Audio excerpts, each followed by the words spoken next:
Pretty good, Scott. Good to see you. How you doing? I'm doing it, man. It's been a hot weekend down here in Florida. I know it's probably burning up in Texas. Same thing here, man. The whole South is on fire. It really is. Is there some sort of um, weather pattern that we're experiencing? I know there's a lot of hurricanes out in the Caribbean that they're talking about. There's a lot of cold fronts coming down from the north, and then a I'm lot of hoping. heat waves coming in at the same time. So, Yeah, I'm hoping a little cold front's supposed to come through, like say cold front, a couple degrees next week. mhm, Yeah, that'd be nice. right. Oh man. You know, That would be good. Right now, yeah, we got a little rain last night and it tended to cool things off last night, but it was just a little bit of rain and heat lightning, and now it's right? just dry and hot again. Yeah, it is summertime in the South. Boy, there's no escaping that crap. Right, right. But yeah, it looks like we're going to talk about tonight good evidence versus poor evidence. I know that terms like good, bad, poor, those are subjective. So that being said, there maybe we can look at evidence in terms of like scientific evidence, maybe like what sort of evidence would stand up in a court of law, things like that. What is evidence according to your belief or your understanding, rather, not a belief? That's a good question. Evidence is a set of facts that lead to a certain conclusion. Hmm.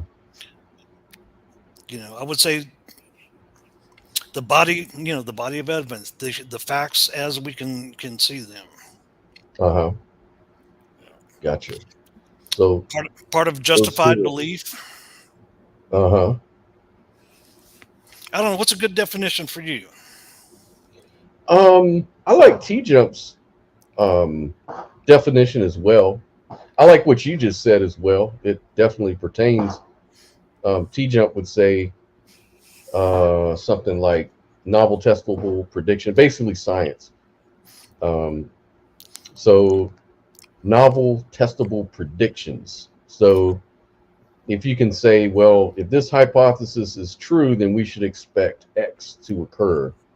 And if X occurs, then that should count as evidence. And you can kind of add on to that until you have evidence that maybe contradicts that or refutes that. And then you can come with another, you can incorporate all of that evidence and maybe create a whole other prediction based on maybe some of the contrary things.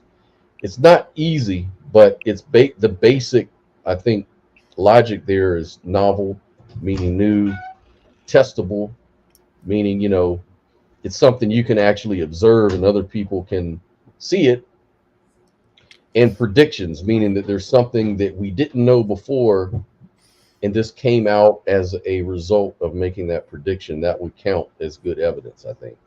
Yeah, I think that's the strongest form of evidence, definitely. Yeah, and You then know, we've got it, corroborating. We spoke about this with Victor, the corroborating evidence. Like if you've got, you know, if you've got like 60 people that say they saw this event or this thing happen, and then you've got film or you've got radar or you've got some instrument that verifies the time, the place, everything that the witnesses would say happened, and they corroborate, that would be kind of another gold standard of evidence too. well, that'd be a standard of evidence, but I don't know if that's the gold standard. Yeah. We see, people have experiences. We see that we've talked about the UFO phenomenon before. Hmm. A lot of people, you got testimonial evidence, and but I think that kind of gets down to, and I know a lot of people hate it, but what Hitchens said, extraordinary claims require extraordinary evidence. Right. And You know, I never really, I'm kind of like Matt Dillahunty on that point. Like, I agree with it because I understand what he's trying to say, but the wording is kind of weird. All you need is sufficient evidence. yeah, I think, you need yeah, that would be a sufficient better. evidence. Exactly, that would be a better Which way to put it. that's what he means. I think that's Right. what he meant in my way of understanding it. But Well, yeah, because if the claim's extraordinary, then the sufficient evidence would have to be extraordinary itself. Yep. But Yeah, I see it what would you're have to saying. meet it. Right. You But know, it yeah, would that's have what to we're saying is meet the sufficient claim. evidence. That's Exactly. right. Yeah, it's a reliable anything. I think a gold standard may refer to, like, I don't know, like a model, experimental model that's been thoroughly tested and is considered in the field reliable, you know. Um, anything like that, and we can talk about stuff like that. You know, we can look at the different claims and compare it against all of those sort of standards and see if it adds up. But, like, say in a situation, I don't know, let's say like with the Gospels, um, a lot of Christians would say, well, you've got all of these eyewitnesses accounts, all of these eyewitness accounts corroborating the same thing, and it's within 4 different books saying the same thing essentially. Maybe some of the dates are off, maybe there's a few little contradictions, like about when the census was taken, the Herod census, and you know, when did Jesus actually rise from the dead, what day was it, what time frame. There'll be some discrepancies people could possibly come up with, but essentially, you know, the main thing, Jesus rose from the dead. We've got all these eyewitness accounts. Well, you know, how would you respond to that? Because they would say that meets that gold standard of evidence, and I'm just wondering, is that really meeting that standard of evidence? Right. That's when you start like talking about historical evidence. That's when you start having to weigh reality, as we experience it. So we've got that claim. Now, of course, let's be clear: Christianity does not have any eyewitnesses. It That's is right. all hearsay. Hmm. Right up front, and if anybody wants to call in and discuss that, that's fine. But even then, you've got just this testimony. So we have to look. Okay, we know that people make up religious stories all the time, actually. Our Hmm. experience, the Mormons, you've got the Egyptians. I mean, through time, people have invented these stories. So we know that's possible and very common. On the other hand, people just don't rise from the dead after being dead for 3 days. So which one is more likely to be true? Is it more likely that some people made the story up or that a man actually rose from the dead? And it's got to be people make stuff up every time. Right. And not saying that Right. it's not possible for a man to rise from the dead after 3 days. You don't even have to say it's not possible, but which one is more likely?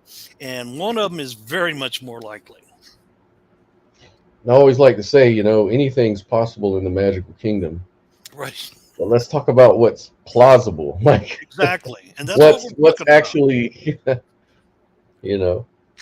And that's it. And I think in a lot of, especially historical contests, that's what we're talking about. What is Hmm. more plausible? Right. If you don't have archaeological evidence or proof of something, then you're just winging. What is more likely to actually have happened? That's right.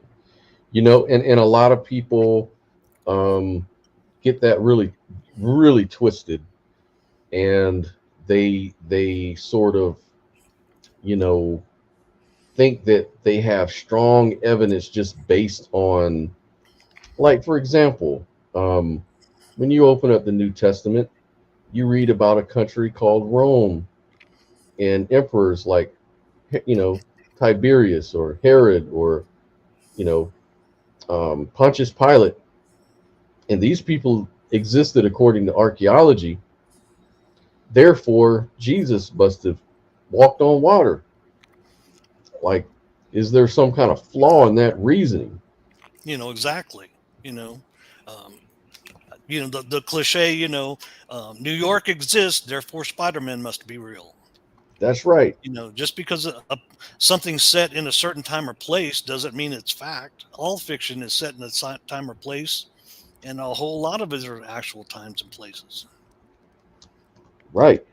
And yeah, the Spider-Man example is a perfect one. It's one that atheists use quite a bit. I've seen, like watching the Atheist Experience and watching Matt Right. Dillahunty Yeah. talk to folks like that. It's a It's real good almost one because, yeah, it's almost a cliche at this point, but it is because it's a perfect example. yeah, You yeah, know, yeah. and I think the gospel writers did make a few geographical mistakes, which you could nitpick on. But, if they described that time and place perfectly, that has no bearing on whether the story is true or not. And I think Christians, you're right, try to put a lot of emphasis on that. hmm Exactly. And, and again, when we're talking about evidence, sometimes people confuse arguments with evidence. Indeed. Like you can say the Kalam cosmological argument or the fine tuning argument sounds convincing. Therefore, that's evidence for God or for their God or whatever. And that's not evidence, though. You know, that's still imaginary. It's like I could postulate under the cosmological argument, some kind of pantheistic sort of thing, or somebody could talk about Vishnu or Brahma, evidence for Jesus, whatever the case is. But all of those explanations are imaginary. That's the category they fall into until we get some sort of concrete evidence that exists. It's kind of like in history when a lot of historians would discount that Jesus walked on water because we know that miracles and things like that don't count as real events in history. There's no precedent for it. And so those sort of things are looked at as myth.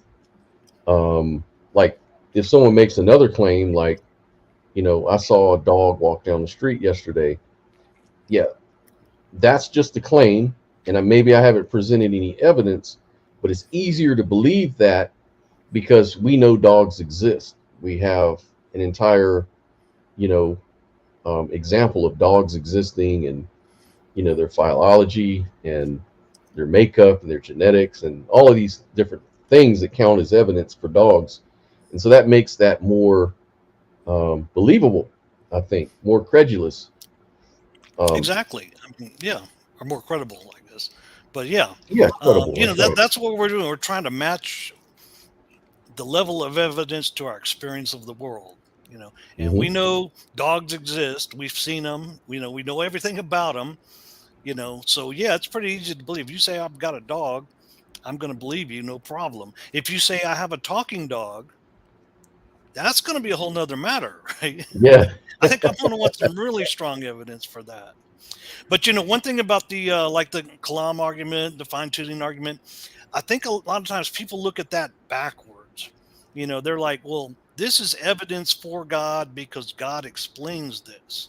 And Yes. really, what you have to say, this is the phenomena or this is the question. What best evidence best fits this? This is not evidence for anything. This is something, and maybe your God hypothesis can explain it, but that's not evidence that your God hypothesis is true. Right.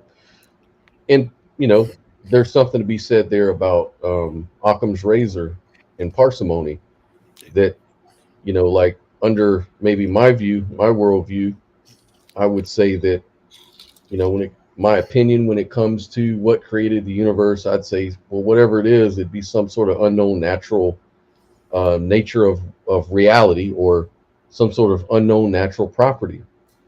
And they may, a theist may say, well, no, God is a better explanation because God is a mind, has volition, intention, and then God's all loving, he's personal. Well, now you're just adding a whole lot of properties to that explanation that are unnecessary. You have to show me how is it necessary that the thing that created everything was a mind or was a now it may be, and I'm totally open if we ever found evidence of such a thing, I'd be totally excited to know it. But it just seems like a violation of Occam's razor because you're adding all these entities unnecessarily into the equation when you could just say the universe lasted forever. You say, well, the universe couldn't last forever. It couldn't be eternal. That's nothing is eternal except for God. Then they're into special pleading, Right. you We know. live in a really interesting time because that's been the theist edge, through history. Like, where did we come from? Why are we here? What caused all of this? Well, God is a pretty easy answer. What is your answer, atheist? And atheists Right. had to say, well, I don't know. I I don't don't know. believe I don't believe in your God, but I have no clue. But now we have alternative theories. You've Right. got like Valink's Hmm. quantum tunneling. You've got Yep. Penrose's CCC theory that says the Hmm. universe is eternal, and these Hmm. things are backed by mathematics. At least they're Yeah. grounded on the physics that we know exist, so we don't have to invent something extraneous to explain it. So it is a pretty good time. Oh yes, I absolutely. think you've really, like, the God of the Gaps has gotten pretty darn tiny now. Really tiny, You really know, tiny. There's all these different, and let make no mistake, this is a refutation because anytime you can come up with an equally plausible explanation for something, even something like God is a perfect explanation, you can also postulate different scenarios that are just as plausible, except I would say even more plausible because we at least we're building off the ingredients of things we already know exist. Like if we were to say the fundamental property of origins would be maybe a quantum field or something like that. Well, we know quantum fields exist. We know that these sort of things exist. So we're incorporating that. Even maybe a lot of people don't believe in string theory or multiverse, the many worlds theory, which is a derivative of string theory. A lot of people don't like that because it seems to be a violation of Occam's razor.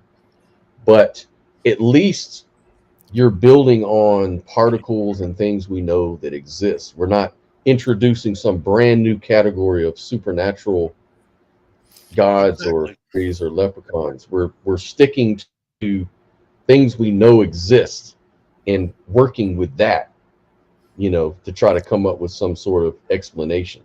And it's totally Exactly. valid. It's totally science. It's gotten us really far, in the project of science.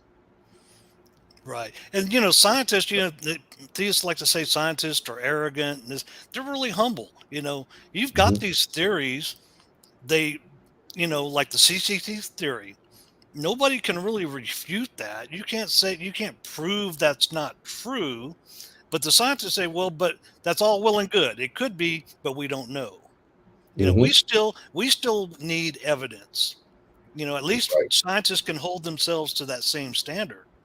It's like, this is a good theory, but we need some solid evidence before we can say this is exactly what happened. Hmm. Yeah. And some people I've spoken to say, look, the only evidence I need is what works for me personally in my life. Like I'd say, a Christian that would say, and he used to always say this, like, my life is turned around for the better. I get the warm fuzzies when I pray. And then my behavior has changed me from the criminal I used to be to this upstanding citizen. My quality of life is better. My entire life has gotten better, all because of this belief. Is not that proof enough that this is true? So, what would you say to those sort of statements? Well, those sort of people I generally like to leave alone, if they've, if that makes them feel good. But if you really want Hmm. to ask, is that a subjective experience or is that an actual, did Jesus Christ turn your life around? It goes to the same thing. Islam has turned the lives around of millions of people. You can Hmm. have the same stories. I was in prison and Mm. I converted to Islam. But it's the same things. Hmm. I was down, I was on drugs, I was, having wild sex. I didn't on and on and on. And then I read the Quran and I realized Allah was true and my life turned around and now I don't drink, I don't smoke, I don't, Mm-hmm. So Mm-hmm. so then we have to say, well, okay, like you said, do we need to add in, like, is there really a Jesus and an Allah, or is it more likely that that's a mental construct that we know works anyway? Right. We don't need to really appeal to the supernatural to explain those experiences, Yeah. especially when they're contradictory. Right. And this, this gets into also beliefs versus conclusions. Um, for me, it seems like a belief is something one is committed to. Like, I don't have Right. evidence for this to be true, but I'm committed to this thing being the truth, even though I don't know it's true, and might even have evidence to the contrary. Now, somebody may say, well, that's having faith or belief in the wrong thing, whereas the real belief is the evidence of things you've hoped for, or something like that. Um, so they try to really parse out those things, um, but it seems like we get in trouble with beliefs, and like we think we talked about this last week with Victor too. It's like, yeah, but if someone tells you the truth 99 times, doesn't that kind of justify your belief?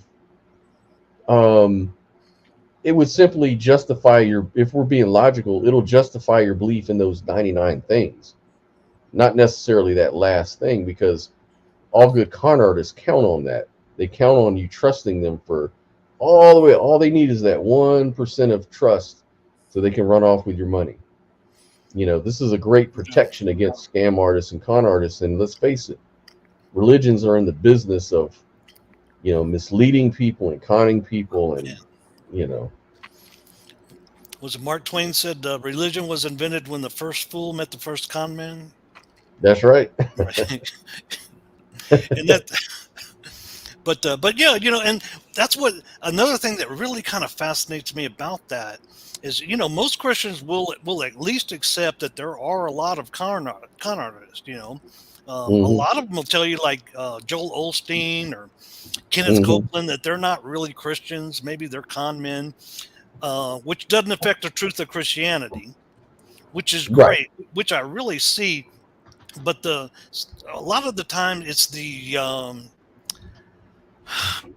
way they don't really do want to admit it.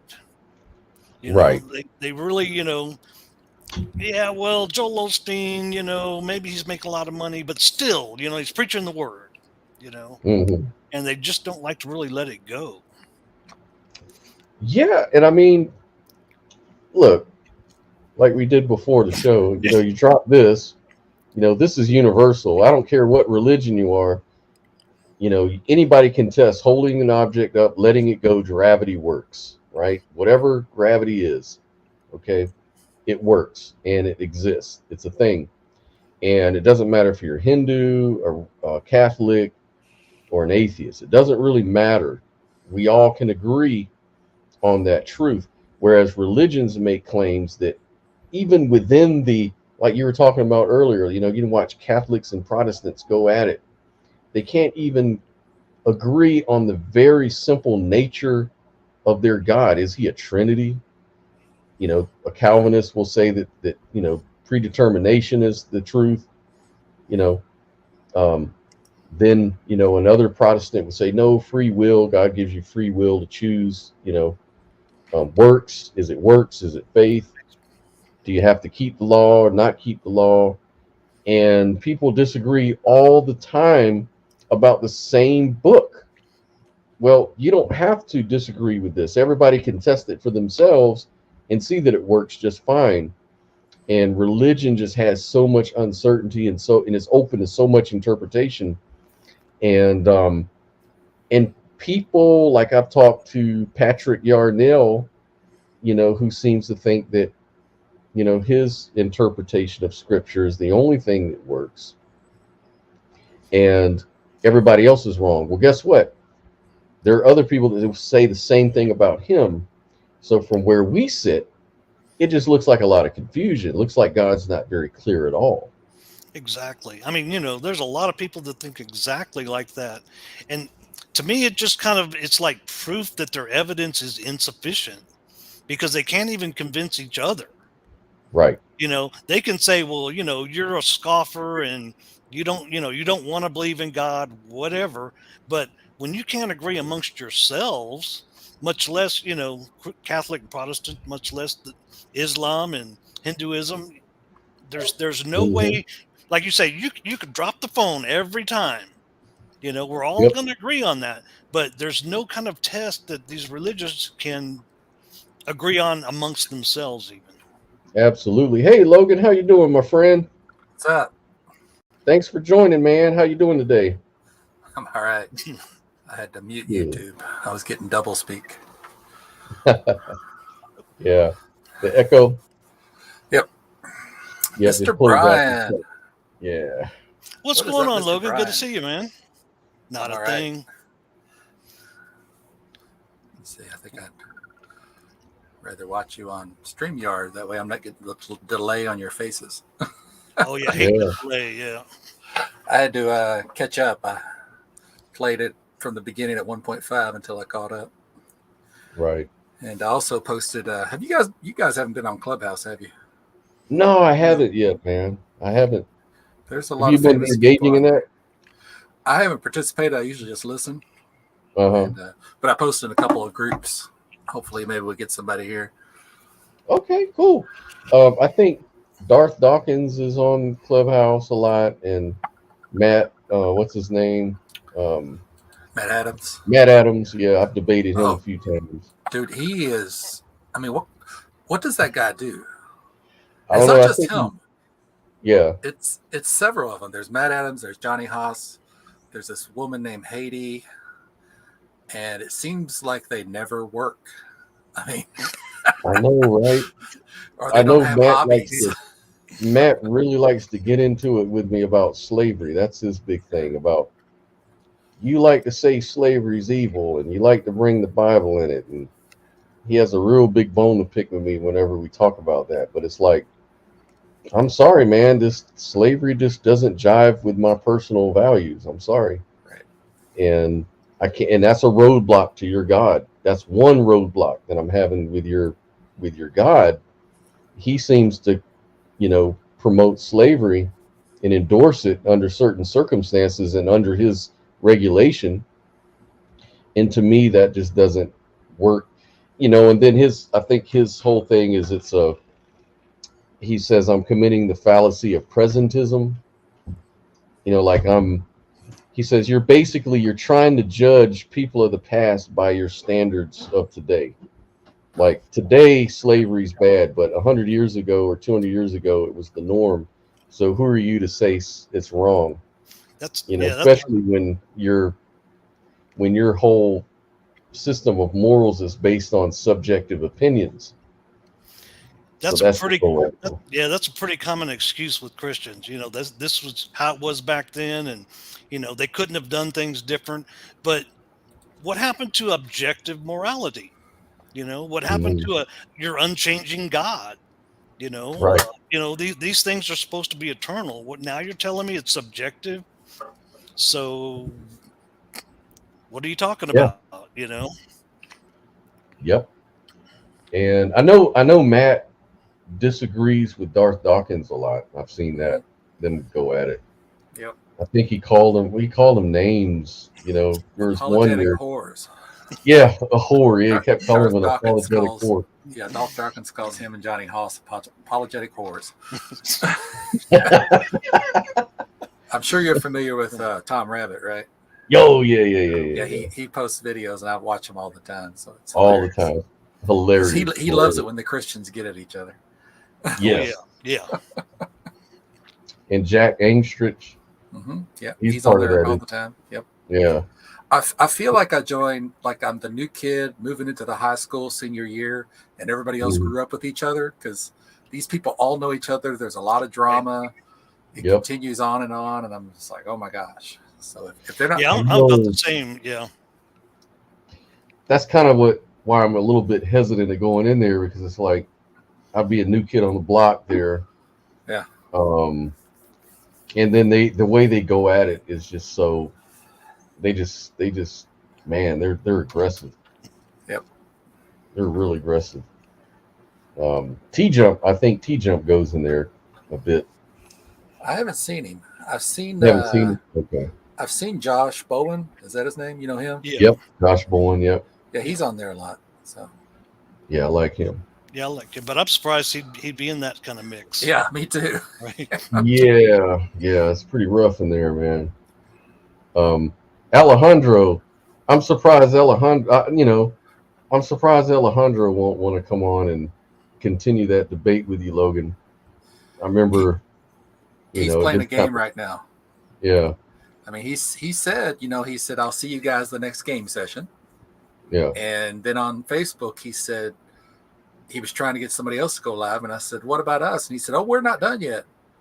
And I keep trying to get with him, say, let's do it. And he is trying to play this game where he wants Alex Gibb to debate. And Alex Gibb has stated he's a very private person, and he said that's not even his real name, and he's received death threats, so he's wary of getting on live. Ooh. But I told him, I said, you can get on and not show your face. Right. Oh, of course. Yeah. But he shows his face on Facebook, so I don't know what. He just doesn't want anybody to know his real name. And you don't have to get on YouTube and let them know your real name. But Alejandro is using it as an excuse, and that's fine. Yeah. I told him, I said, either way, Alejandro, I'm either laughing at you using this as an excuse to avoid me, or you're going to get online and I'm going to tear you apart. Yeah. Yeah. At least I hope I do.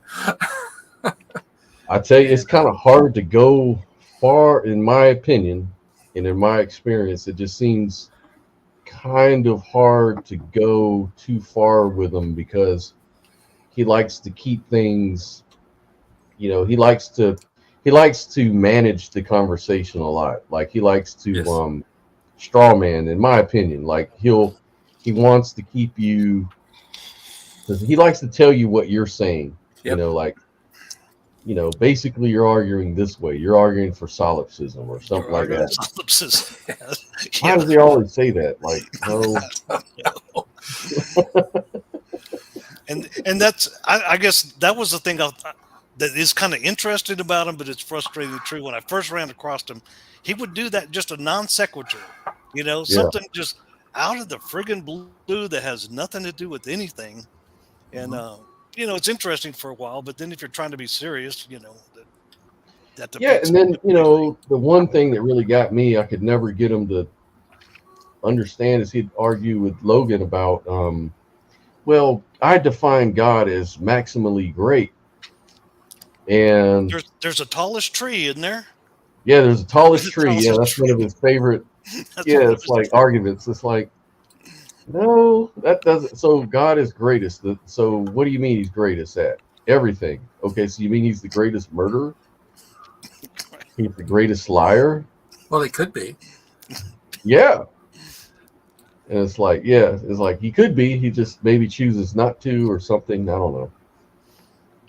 But it seems like great is a subjective thing. Exactly. Yes, it is. But that's, you can see that he doesn't understand his own argument, because there is a tallest tree, but that's an objective measurement, right? Greatness is subjective. What's the greatest pizza? Does it have pineapple on it or not? Right. And he's making that kind of category area, and I don't know if he really understands that or he just doesn't care. Yeah. And then another one that's kind of frustrating with him is he'll say, well, there's no such thing as not knowing. Either something is, you either believe it exists, or it doesn't. There's no, I don't know whether it does or not. I don't know is not an answer. And then I always ask him, do I have a quarter in my pocket or not, Alexandro? Yeah. Tell me right now, do I have a quarter in my pocket? Yeah. He won't answer. No, then I'm arguing for solipsism. Yeah. You're arguing solipsism. Or, if atheism, then no free will or something like that. Oh, yeah. That's the other one I hate. And I think one time even today I was asking him, just explain me how contra-causal free will works. I'm not Mhm. denying it. Just explain how that actually works. Right. And the 100th time I've asked him and not got an answer. No. He'll respond to your question as a statement, a claim. He'll make a claim to your question. You'll Right. say, "How does that work?" He'll say, "Well, now you're just arguing this way." Like, no, I'm not arguing anything. I'm just asking you a question right now. Exactly. Yeah. Or you forget. Yeah. You obviously forgot because I've already answered that. I already answered that. No, you didn't. So let's bring this. Since we're on Alejandro, I already sent this to Scott, and I see Brian is actually part of this conversation. But Alejandro said that evidence is subjective. So I asked him, is there no such thing as objective evidence? And his response was, all evidence is subject to interpretation. So then I asked him, is a table in the middle of the room subject to interpretation? So what do you guys think about that? Is Right. all evidence subject to interpretation? No. Or is there No. objective evidence? Yeah, I mean, it's by definition, like you can look up Google, there's subjective evidence. We were just talking about that earlier. Mhm. The difference between subjective evidence and objective evidence. There's two kinds. And he's just one of these binary people. It's either one or the other. Well, no, he's saying all evidence is subjective. Right, that's what I'm saying. He's just all in on subjectivity. Yeah. And He's that's not even solid. binary on it. That's That's solid. like that's solid. Well, yeah, because my first thought was if we agree on an objective reality, then yeah, evidence is objective. Yeah, You that's know? right.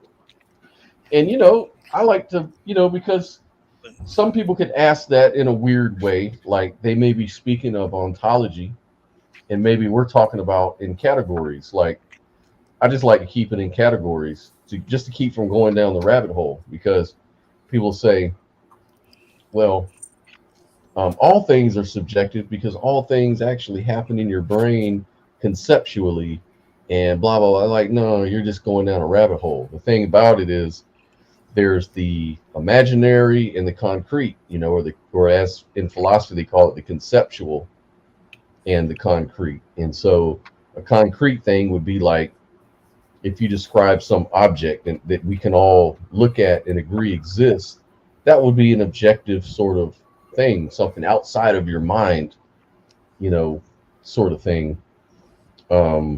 Whereas subjectivity is all in your mind, and so you talk about categories of things, and you can easily confuse those two things, and it's easy to go rabbit hole, I found, with those kind of things. That's why I like to just keep it in the realm of category. It seems to me the point better in that way. You know what I mean? Yeah, but I think sometimes theists do that intentionally. Yeah, it's a trick. Yeah, it's a little trick. Well, you can't. Well, Darth Dawkins, the presuppositionist. You can't know anything, right? Right. If everything could be wrong, you've just admitted it. Yeah, we had Those went are through just that philosophical evolution. games. They'll say, Yeah, well, once the you- atheists on evolution. Yeah, Exactly. and it's really they'll say, because on evolution you're saying that our brains and perceptions have evolved for fitness rather than truth. Like monkeys don't know quantum mechanics, they just evolved in order to know how to procreate and do their thing within their environment, not necessarily to know the fundamental truth of the world. And they say, well, if on atheism or on naturalism, what you're telling me is that you don't know the truth, so why should I trust you? Why should it seems like everything you say then would be arbitrary? So you're kind of shooting yourself in the foot, because if you're saying that we don't know truth, we only know what's fitness, then how do we know what you're saying right now is true? And we're in a better position because we're relying on the presupposition of God, and God reveals to us the truth. But when you deny God, you're denying it arbitrarily, because you're denying it on the basis of naturalism and evolution, which doesn't give you truth. It only gives you fitness. And so they try to use that tactic. And like you said, Brian, they're in the same boat, though. They're all in the same boat. They just don't want to admit it. So what they're trying to do, I guess, is they're trying to argue worldviews. Well, even if I came up with a worldview, like, for example, I could easily say, well, on pantheism, I have a grounding of truth. The universe has revealed to me the true nature of itself. And so I can make statements that are in fact referenced to the primary metaphysical truth. And it's basically the same argument that a Christian would make about, or a Calvinist, or who a presuppositionalist would make, right? So it doesn't get you anywhere. It doesn't seem to me. And, I think they make two mistakes. One we talked about last time is that, yeah, we evolved for fitness, but the closer that we can perceive reality, objective reality, the better chance at survival we have. The more that we can see exactly what's going on around us helps our survival. It helps our fitness. So even if we're not shooting for some metaphysical truth, just our ability to find the truth increases our survival. So evolution's going to select for that. But the second part we didn't talk about that I think they ignore is that, our minds are not perfect. We are subject to hallucinations, to irrational thinking. That would be expected under evolution. Our minds are not perfect. We have evolved. Well, what about your God? Why did your God make you so prone to hallucination, prone to error? What's up with that? If you're saying that God made you perfectly rational, well, then why aren't you perfectly rational? Why did your brain look like it evolved? Right. They're called, what they call them, errors. Where you assume there is agency where none is. It's like a certain bias. You see the bush rustling in the savannah. If you assume it's a demon or a lion, you'll run away.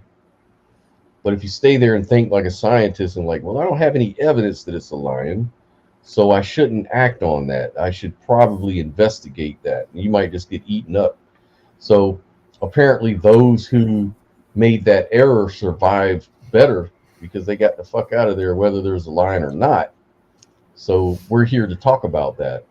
So sometimes our minds can not give us an accurate representation of things, but it can be for our good when you think of it as an entire species, and what they call that, type 2 errors, type 1 and type 2 errors. And T-Jump talks about that quite a bit. But the thing about the rustling in the bushes is, it may be just the wind, or it may be a tiger, and it takes a whole bunch of different situations for that to come across. Like if you're more inclined to think, well, that's just the wind, yeah, you're not gonna be in the evolutionary chain for very long. Right. But it does leave us prone to mistakes. Hyperactive agency detection. That's it. What we're looking for. Yeah. That's it. And by us humans having that limitation, it's been a strength to us in a ironic way. But it would also explain why religions exist to a certain degree. It's like religions are sort of like type 2, agency detection errors and bias. They see, like the fine tuning argument, there had to be a fine tuner, to have this, or there must have been, we create houses, therefore this giant house we call the universe must have been built by somebody. And I think a lot of theists like to ignore or maybe forget is, religion didn't start with, the fine tuning argument and morality. It started with, the wind, the wind's rustling in the bush. Maybe that's a spirit. Right. And it started out with everything had spirit. You had the mountains had spirits, and the lakes and the trees, the animation. Then you had ancestor worship. Our ancestors are looking over us, helping us out. Right. God's evolved a lot right along with us, Oh and yeah, and you can it's from the same cause, that hyperactive agency detection. that's We're right. applying agency to everything. And I remember you were telling Patrick one time about that. I believe about the evolution of the Canaanite god El, the Elohim, and then how Yahweh was actually a Canaanite god, and then it eventually, got sort of evolved into El, the main god, which is referred to as, the biblical God in the Hebrew scriptures. And That's a really evolution happened. that's a Mhm. really interesting subject. People don't understand that's kind of like the mainstream archaeological position right now.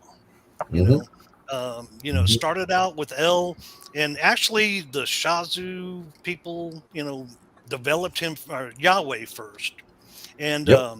you can actually see some of the traces in the Bible between, he was a volcano god. Yahweh's a pretty Mhm. much in the Bible's a volcano god, and you Mhm. can actually see the traces in the development of that. And Yahweh had a wife, Ashtoreth, and there's pottery in old Canaan ruins. They found like pottery of Ashtoreth and Yahweh, and I think she was more like a tree god. And then if you look even in the scriptures, yeah, they talk about how they removed the poles out of the temple in the first temple era, and or the second temple era. I'm sorry.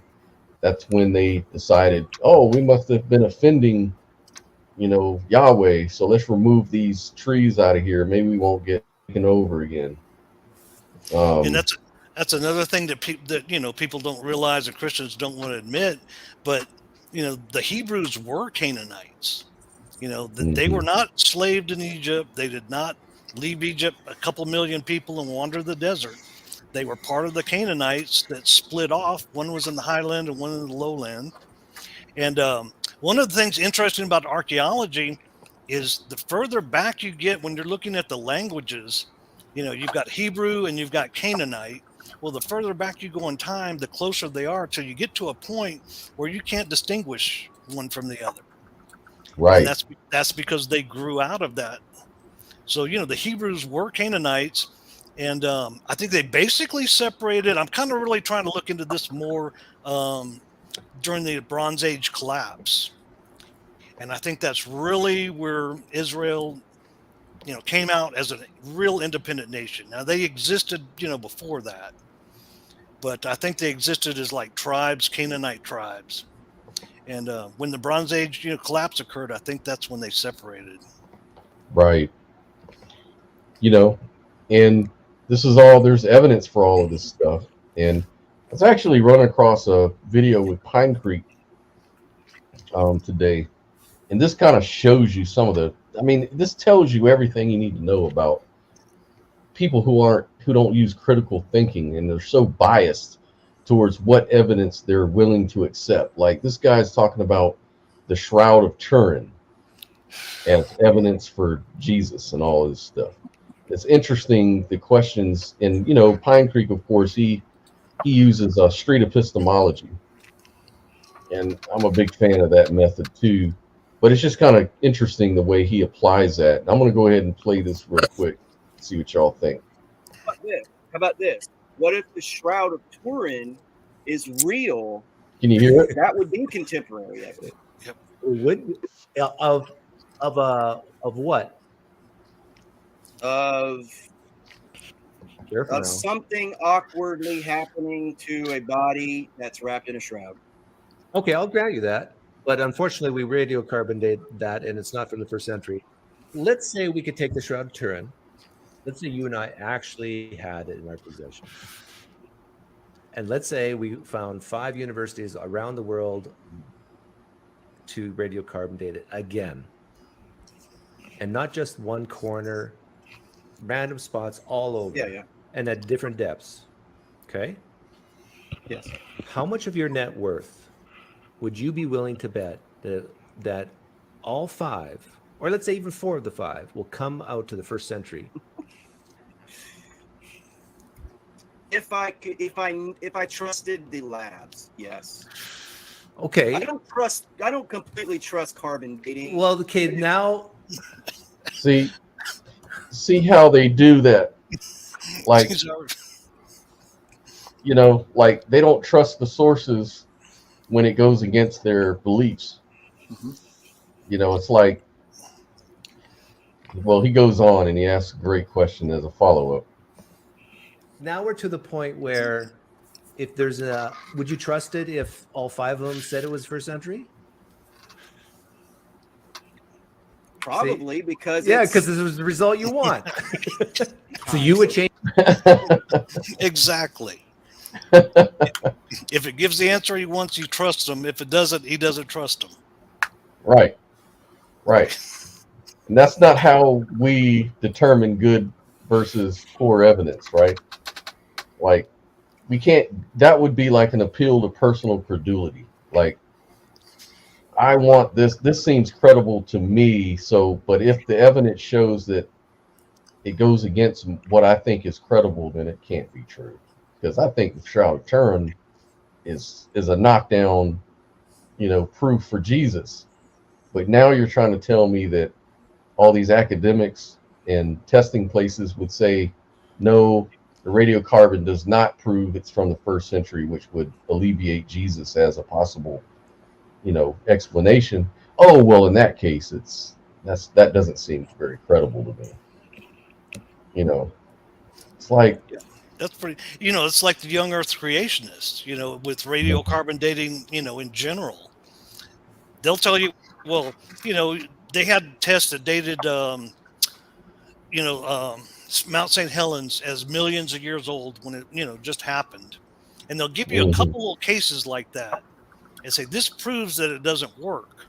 Well, first, those tests were usually done by young Earth creationists intentionally, falsely, to come up with false answers. But even if they didn't, you've got like 3 or 4 little, examples when there are hundreds of thousands of examples that match up with each other. So you're discounting these mountains of evidence for these little bitty, pieces of evidence because that's what you want to believe. Yep. Well, I haven't studied the Shroud of Turin in detail, but let's do a little Pine Creek here and say it's from the 1st century. What necessitates that it actually is Jesus and not somebody else? Right. Exactly. It just doesn't add up. It doesn't prove anything. It doesn't prove anything, but to be fair, what other explanation would there be? I mean, we want to go back to what's the most plausible explanation. So if it's 1st century and we have no other explanation, well then, maybe. You'd have to give it some credibility. But then again, you still have to weigh all that against the fact that we know that people can't rise from the dead after being dead for 3 days. Mm-hmm. So I don't even know, even if it was Jesus, would that even rise to the level of saying, well, he actually rose from the dead? Right, because it doesn't show him alive. It shows a dead person. Right. That could have been a shroud on him. That could have been. Yep. Yeah. Before the necromancers took him away. Right. Yeah, that's right. But the shroud, they knew the shroud was a fake when it first appeared. Yeah, they said that. They said that, I mean, and those people were not big skeptics, right? They weren't big critics. They pretty much knew the obvious. Right. Even if they were critical thinkers. And then you have to wonder, well, why would God do something like that? What's the point? Yeah. You might as well have Jesus on the toast, I mean, really. Yeah. And that's the thing, intelligent design. Like the thumbnail that I selected for this beautiful video we're doing right now is a picture of Jesus on the ass of a dog. So, and I purposely did that because we went through a big thing about it. Like, I think it was Catherine, forget her name. She's in the fence too. This Catherine Gerlach, or I forget her name. But she was like, well, you can see, look at the trees, look at the, reflection off a lake with the sun, and look at the moon, and look at all the beauty in the world. Is this not proof of God when you look at all this beautiful stuff? And this is proof of design because people had to design it. God is like an artist. Like, okay, well, if God did that, then God did this too. Boom, showing the picture of Jesus on the back of a dog's butt. And of course, oh no, that couldn't be, but wait a minute. Well, let's use the same standards you're using. You're seeing something that you obviously see as Jesus in nature, and but in this case, it's not intelligent design. It's just random. But yet you see art and all this other. You see an artist painting when you look at the reflection on a lake or something like that. But you don't see the artist when it comes to something that you find distasteful or offensive or whatever. Like the consistency, Yeah, well, that's the thing that is frustrating a lot of times is, you give all the glory to God. God did everything. God's responsible for everything. Everything that happened is to his will. And then you say, well, what about all these children over here dying of malaria? What's up with that? Well, that's not God. That's man's fault. That's because of the fall, and it's Adam and Eve's fault. God had nothing to do with any of that. Doesn't make a bit of sense. Harlequin's disease, you know what that is? No, I haven't heard of that. Man, it's horrible. It's when babies are born with their skin inside out. Ooh. So that the nerves are on the outside, and they're suffering excruciating, unimaginable pain from the time they're born until they die, like a few maybe months or years later. And every day of their life is excruciating pain. And there's hardly any remedy for the pain, and they eventually just die. And you think, what is the purpose of that shit? Oh wow, it's horrible. I could show pictures of it. I wouldn't want to. Yeah, there's several pictures of it on Google. Yeah. Oh wow. Yeah, and it's a really striking and extreme example of intelligent design, I guess. Well, that's the penalty of man's sin. Yeah. That we have to punish children. Right. That sounds fair.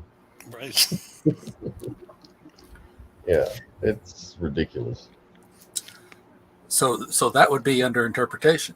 How do we objectively determine if these children are looking like this because of a switch in the genes, or if it's because God has said, because of man's sin, I'm putting this in humanity so these kids can suffer, Right, and then there's actually real Satanists out here that would say that God is the bad guy. Satan was actually the good God. And they'll say that all of this is the work of Yahweh, the evil God, who created life on the planet Earth, as they say. I don't know if you're familiar with the Gnostic religion or whatever, but they'll say that Yahweh, like they try to create this religion where, it's a real old religion, but it basically says that Jesus referred to the Father, not Yahweh. Right. So the Father was the real God who created Yahweh, who was a rebellious, and he created all this evil and stuff on the earth. And so Yahweh is a false god that they're worshiping. Yeah, I'm trying to think of his name. Who's the guy that actually created Emerge.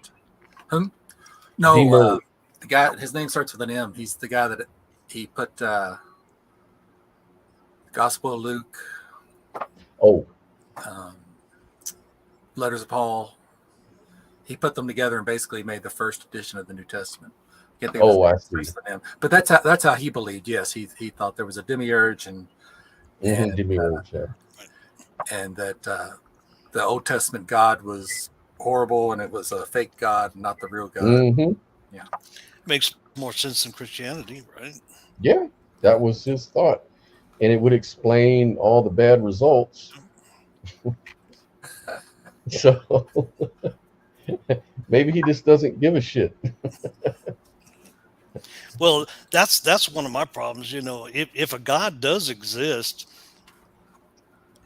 something's wrong with it. You know, there's Yeah. no way that that's some kind of perfect, all-loving, you know, moral God. You know, whatever it is has to be pretty much monstrous. Yeah, the problem of evil. You know, how do we explain the problem of evil? When you've got, it seems like if God is all good, then how could there be place for any evil and sin?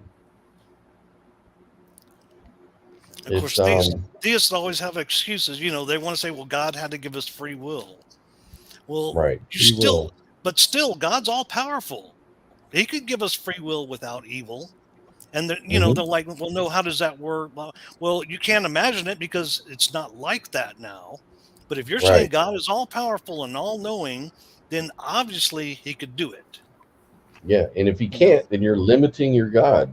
right? And yeah, there's so many contradictions. And all of that is good evidence that the Christian God is just not true, because I'm a believer that contradictions can't exist in reality. And so if you've got these omni God thing that's just a big contradiction, then it can't, at least that version of the Christian God can't exist, unless you just want to say that, well, the Christian God is both evil and good. Then you have a little bit of a leg up, but you still have to, of course, demonstrate your God anyways. But beyond that, just within that internal consistency versus what we observe in the world, that would make a little bit more sense. But then it just kind of flies in the face of the all-loving God. And I think the Bible supports the all-loving God. Well, I don't know about that, really. I mean, not in Yeah, practice, but I mean it right. supports the belief or the claim that he's all loving. Like, I think there's scriptures that say God is all loving, but then you read other scriptures where he floods the world and he Right. kills all the infants, of course.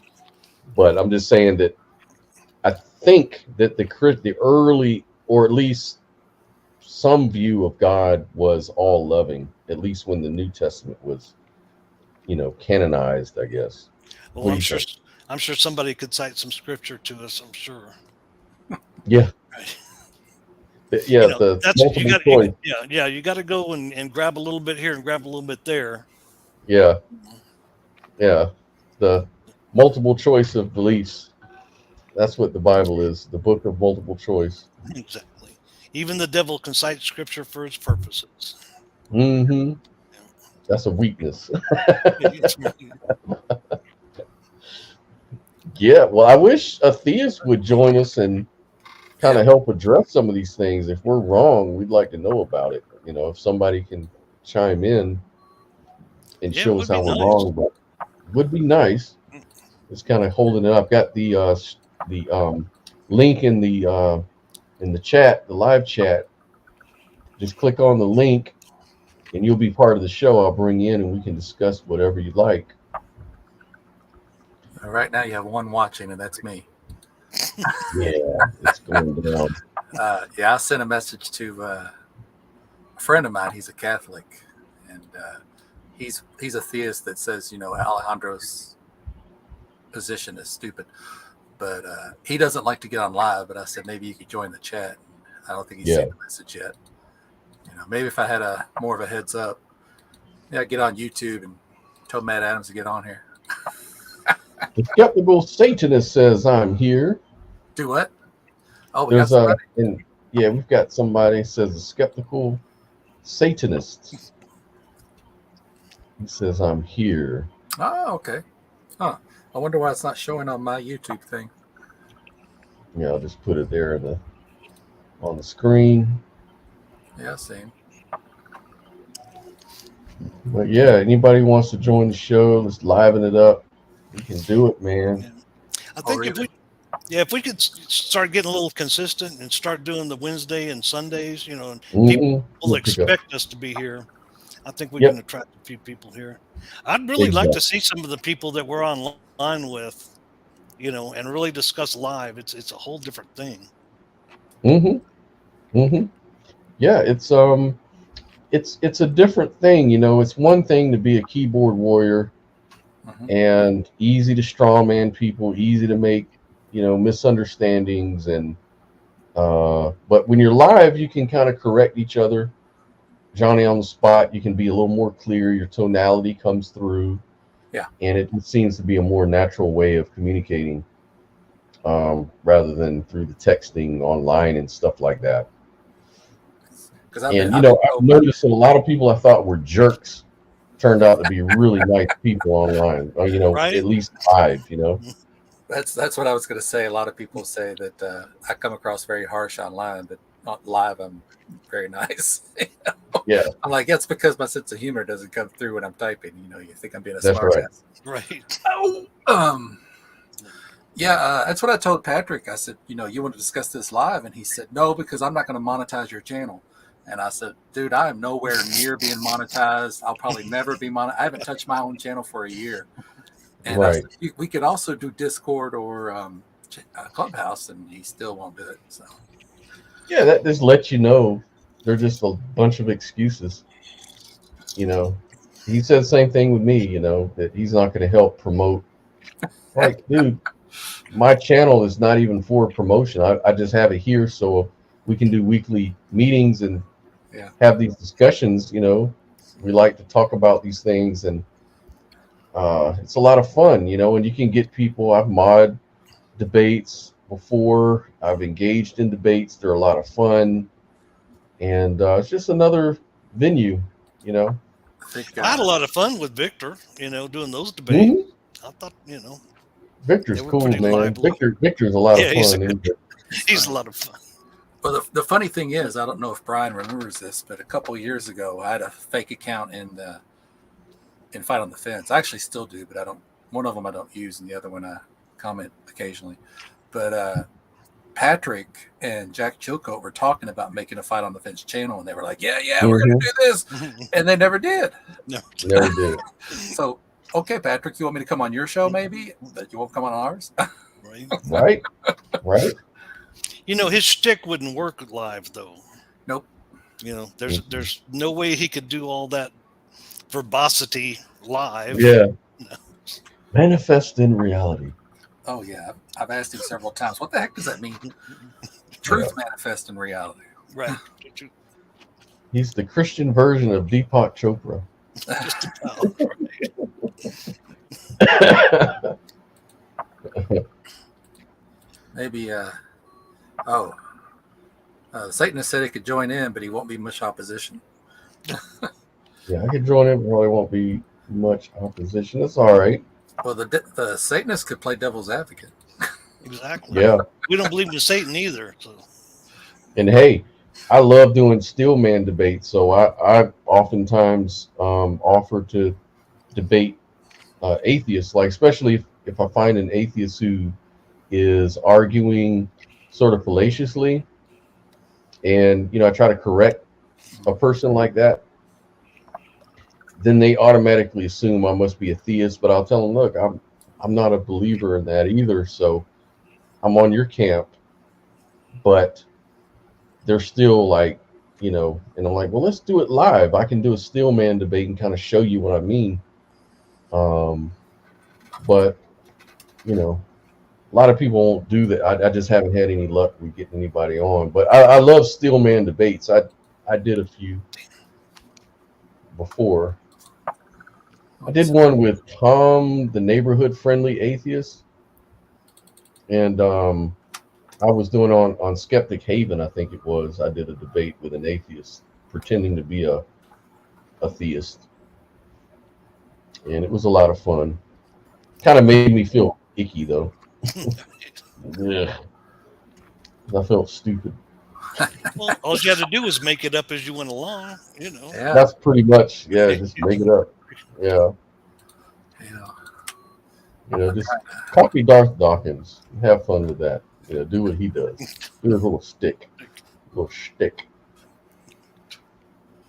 I'm assuming our why does he have two different names? Our resident Satanist is of the, what is it, Lucian Greaves variety, I don't know. and You not can join the, in, and we can. not the much rarer actually worship Satan variety. Usually Satans are kind of a variation of atheists. All right, we have Slew. There he is. Yeah, can you Identify. hear me Say- okay? How's it going, man? All right. Yeah, I just caught a little bit of what you just said. Yeah, I'm an atheist. I'm a Satanist. It depends on what question you're asking me what I am. Yeah.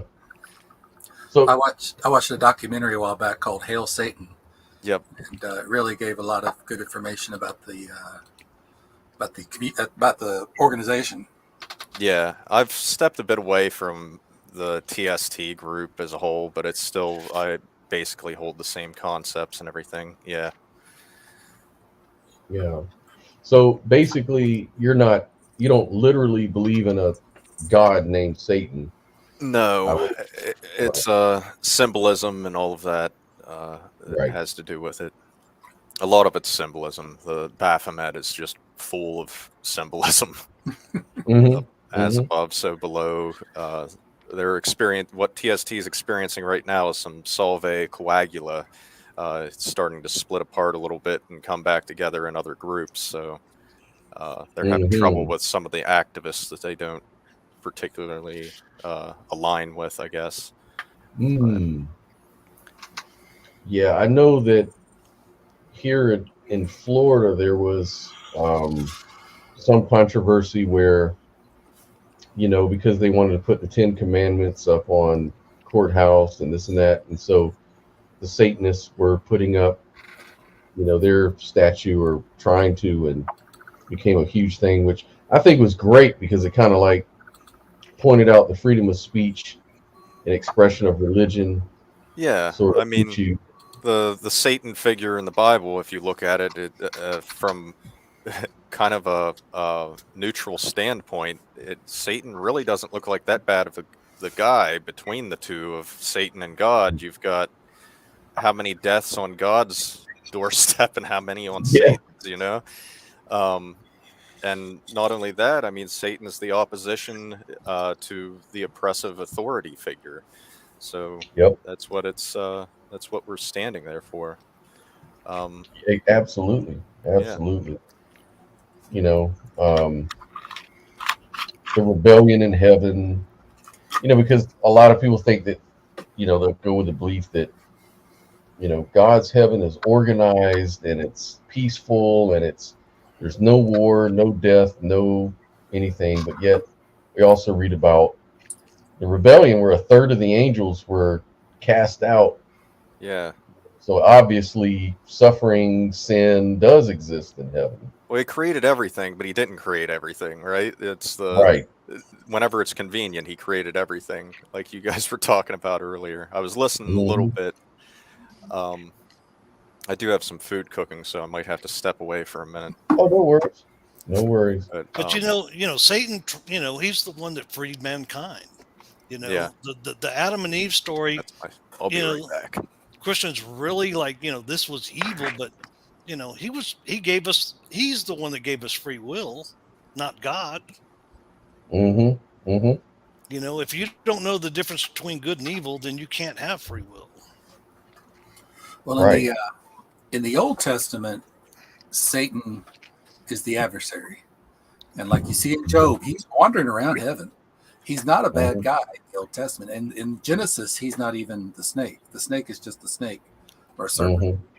And even in early Christianity, like when Satan is tempting Jesus, that is Satan's job. God has appointed him to do that. He's still not a bad person. That's just his job. And I think maybe it's only Revelation that starts to portray Satan as a type of evil god, and all that, a lot of that stuff, all the war in heaven and all that, all came later, even after the New Testament. So, well, he wasn't that good a guy in the book of Job, but you know, God He only did, God made he only did what yeah, he God did made with permission. yeah, God made a bet with him. God you gave know. him permission. Yeah, So, it was on a Mhm, bet. gave him You permission, know, yeah. exactly. Yeah. Yeah. Satan was, I think, one of the assembly of the angels. I mean, he was created by God to be, if Mm-hmm. he's a jerk, he was created by God to be a jerk. Yeah. And I've even talked to a Isaiah, Christian. I've talked to a Isaiah Christian that's a precept. 45:7. Mm-hmm. 5:7. I've talked to a Christian that's a precept, and he agrees with me. He says, yes, he said, anything Satan does is under God's authority. So, Mm-hmm. At least he's consistent. You know. yeah. Yeah. That's the thing about Calvinists. They're not flag waving phonies. Yep. Yeah. You know, they're the real deal. They are consistent. That's another Pine Creek phrase, isn't it? Yep. Flag waving phonies. We got flag waving phony Christians and apologetic whores. And apologetic whores. Yeah. Yeah, it creates more problems when you try to hold on to these concepts of free will, and you try to hold on to these concepts of God is all good. Just admit God, like Isaiah 45:7, he creates the evil and the good, the light and the darkness. He does all these things. Yep. That seems to be more consistent, but then your worship would be out of fear rather than out of genuine love. And anytime someone commands you to love someone, that seems a little bit Love under toxic. love Yeah. under duress. Love out of That's duress. Yeah, love that address. Love me, goddammit, or I'm gonna kill you and burn you in hell. Yeah. They call that an abusive relationship under any other Yeah. circumstance. Oh yeah, that's right. That's the whole thing, and that evidence comes from the book itself. That's the internal. We're doing an internal critique. So a lot of Christians like to say, well, you're judging the book based on your own limited and carnal mind, your own sinful mind. But it's like, no, I'm drawing this stuff right out of your holy book. This is what your book says. I was And actually an independent fundamentalist Baptist oh, for you were? 24 years of my life before. Oh, Yeah. Before actually listening to Dr. Daryl Ray's podcast, Secular Sexuality. And then I'd watched The Atheist Experience, and I loved the women on there were just fucking brilliant. right. Tracy Harris and Jen Peoples and Claire Warner. Yeah. They're just I started to slip into deism a little bit, and I'm like, well, Mhm. just holding on, to threads, and Something, then yeah. there comes Tracy Harris with something that just like ripped it apart. And I'm like, oh, okay, yeah, I can't Yeah. hold on to any of that then. Yep, that's cool, man. So you must have converted around like 2013, 2014, around Yeah. that period. Yeah. Somewhere around there, I was getting a divorce, and my daughter was being born, all at the same, deconverting all at the same time. Whoa, what a roller coaster, man. Oh my goodness. Yeah, I converted a long time ago. I was a Jehovah's Witness. Oh, longest. I was just on a show with the Jehovah's Witnesses, ex-Jehovah's Witnesses. Oh, okay. What show? What channel? Oh, it's check the it out. Apostates. Let's see. Find the name. Skeptic Haven was the show. Oh, Skeptic. Yeah. I've worked with them quite a bit. Yeah. Modded debates, Ryan, featured them. Loved them.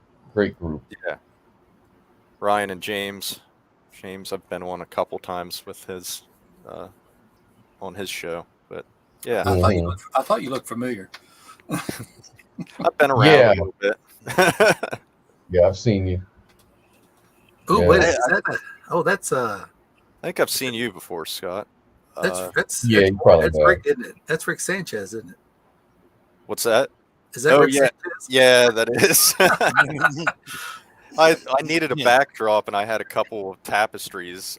This one's actually like off of Etsy, which I love people's own artwork and stuff, anyways. And that's Esther Coonfield on Etsy. They've got some Nice. pretty awesome stuff, I think. Mm-hmm. Brian and Scott, have you watched Rick and Morty? Oh yeah, I mean, okay. yeah. I think he's probably made some comments about gods or God. A few times, right? Mhm. Yeah. I love the comedy and everything. It's a shame that I don't know, both of the people that do that show are dickheads, and they're under the one that does the voices is under fire right now for, I don't know, sexual harassment or something. I can't really? remember now. Yeah, Mm. he might be going to prison. I don't know. Ooh. It might be more than that. I have no idea. But I don't think they're going to keep him as the voice anymore. I don't know. Wow. But there's been enough like fan fiction. I'm sure they can find somebody that's done the voice on that to do it, and it would sound the same. Like they were spot on with some of the side fan fiction stuff that I've heard that's come out. Mm. Yeah. But there was a hilarious clip of I can't think of his name right now. The guy that does the voices. Dan Harmon, No, Justin Roiland. Justin Roiland. Yeah. He's the one in trouble. He called in, but he called in a few years ago to that televangelist, the one with the mega church, like in Texas, I think it is. Oh, Joel Joel. Osteen? Yeah. He called in doing the Rick voice, Joel Osteen's like hotline, and got some woman like speaking in tongues and shit. It was hilarious. Wow. What do they call that stuff? What's the scientific term for that? Glossolalia. Glossolalia. Glossolalia. Yeah. Oh, I didn't know there was an official term for that. I actually got exposed to a little bit of that too, because my my grandma, her family, they were Pentecostals, and they had the speaking in tongues thing at their church. Mm-hmm. But she thought she was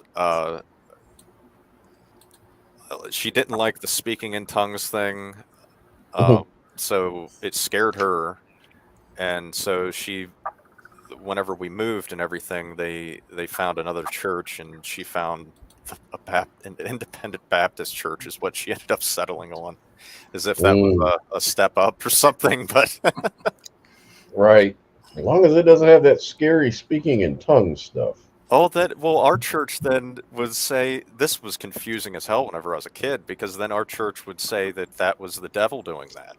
That wasn't really, the God speaking through those people. That was the devil doing that. My grandma would say that, and then it's like, well, but your sister and all of them are going to the church that speaks in tongues, though. Right. But they're still going to heaven. It didn't make any sense. Like, yeah, they give themselves a free pass, man. yeah. Yeah, I grew up one side of my family. My dad's family was Catholic. My mother's was Southern Baptist. And your relatives are all going to hell, Yeah. Yeah. no matter what. And I like how they say, well, how do you feel when you go to heaven, knowing that some of your kids are going to be burning in hell and stuff like that? And then they're like, oh, it'll be fine then, because then I'll have the mind of God or something closer to that. So it'll make it all even out. It's like, wow, this never makes sense to me. Well, I'm sure maybe at least one of you guys is probably familiar with Johnny Haas, because I know he used to be on Facebook a long time ago, or a lot. And Not sure. He's a Calvinist, and one of the few times I got on Clubhouse was to talk to him, and I asked him that very question, and he said, "Oh, I'll hate them." I said, why would you hate them? He says, because they're against my God. I'm going to hate them. Why would I love Yeah. somebody? Why would I care what's going on with them? Because they were against my God. And I said, but it could be your wife or your children. Oh, I'll hate them. Oh, that's scary, man. Yeah, that is scary. Ours Oh, was just Lord. like we basically felt sorry for him or whatever. Yeah. right. Yeah. Oh no, Yeah. I'll be glad. I'll be orgasmic to know that my kids are burning in hell forever. Wow, that's just sick. I mean, Jehovah's Witnesses, they didn't believe in literal hellfire. It was more like annihilation. They were more like annihilationists. So at least that was kind of going for them, but they still had that same sort of thing because if they disfellowship family members and stuff like that if they stepped out of line in any kind of way. And it was the same cold-hearted, callous attitude. Like mothers wouldn't even talk, because they took that scripture very serious that says, where Jesus says, those who, unless you hate your mother and hate your father, you can't be worthy of me or something like that. In other words, if it comes down to it, you have to be really, really willing to hate, which I understand. Some people say, well, in the Aramaic or the Greek, it means, not hate as in that form of hate, but just like I love you less, something like that.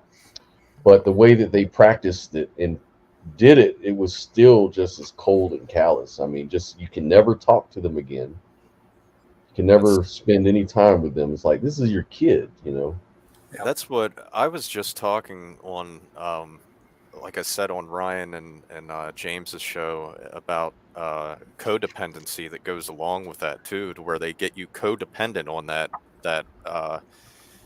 group and everything, your church family and stuff, and then they shun you. It's not just a shunning, it's not just you don't want to be part of a shitty group, that's fine, but that's not it. Right. That's not it. There's more to it than that. They get you codependent on them, and that's your only world there, and then it gets ripped away from you. That's devastating for some people. Yeah, they love bomb you in the beginning. Like when I went to the Kingdom Hall.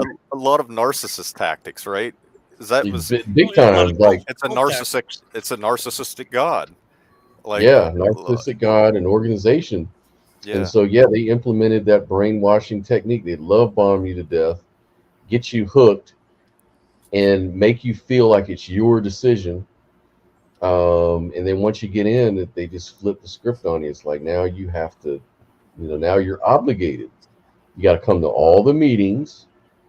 You have to abstain from this, from that. You can't watch R-rated movies. You can't use profane language. Though. They let you guys drink, right? Yeah, they'll let you drink.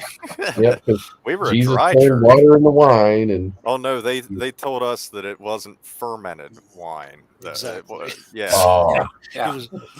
Yeah. That special word for wine meant it was not fermented wine. Right. It was grape juice, according to them. Grape juice, yeah. Yeah. Exactly. Yeah. But yeah, religions are funny in that way. They're very toxic and narcissistic, and they reflect the ideas of their God, which I guess back when those books were developed, people respected tyrants. The more cruel a tyrant. Well, I think Josh Bullen went into that one time. He's telling me, the more brutal a tyrant was, the more love and adoration that the people give to that tyrant, just out of respect, and other nations would respect you, and that person would become glorious throughout the region.